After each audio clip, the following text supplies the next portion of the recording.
Customer যখন বলে আমি এরম টাইপের কেক নিতে চাই, এই থিমের ওপর নিতে চাই, তুমি আমাকে পছন্দ মতন কিছু ডেকোরেশন পাঠাও যেটা থেকে আমি পছন্দ করতে পারবো যে কোন কেকটা অর্ডার দেবো। এই রকম কথা শুনে তো নিজের পছন্দ মতন কেকগুলোই সবসময় পাঠানো হয়। এটা আমার কেন, সবার ক্ষেত্রেই নিশ্চয়ই তাই হয়। তো যখনই তার মধ্যে সব থেকে পছন্দ যেটা করেছি সেই কেকটাই যদি কাস্টমার বানাতে বলে, তাহলে এর থেকে বেশি খুশির আর কিছু হতে পারে না। হ্যাঁ, কাজটা একটু অন্যরকম, কিন্তু আমার খুব ইচ্ছা ছিল এই কাজটাই করার। আমার কাস্টমারেও এই একই ডিজাইন পছন্দ করে আমাকে কাজটা করতে দেয়। হ্যাঁ, এখানে বেশি কিছু ডেকোরেশন নেই, খুব সিম্পলের ওপর কেকটা বানানো হয়েছে।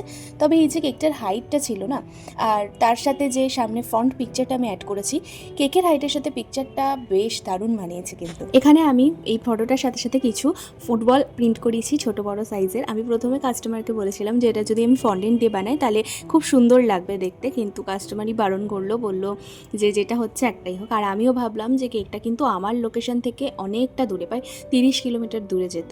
তো সেই জন্য আমি কেকটা নিয়ে আর কোনো ফন্ডেন্ট নিয়ে আর কোনো মাথা ঘামাইনি, ব্যাস পুরোটাই পেপার টোপারের ওপরেই করার চেষ্টা করেছি। এই কেকটা নিয়ে তো আর বিশেষ কিছুই বলার নেই, তবে আরও একটা বিশেষ কথা আমার তোমাদের বলার রয়েছে। তোমরা কি জানো 10 তারিখ থেকে আমার বেসিক টু অ্যাডভান্স ক্লাসটা শুরু হচ্ছে। এর আগে একবার তোমাদেরকে বলেছিলাম, তবে যারা যারা এখনও নাম এনরোল করতে চাও তারা কিন্তু অবশ্যই ঝটপট করে ফেলো।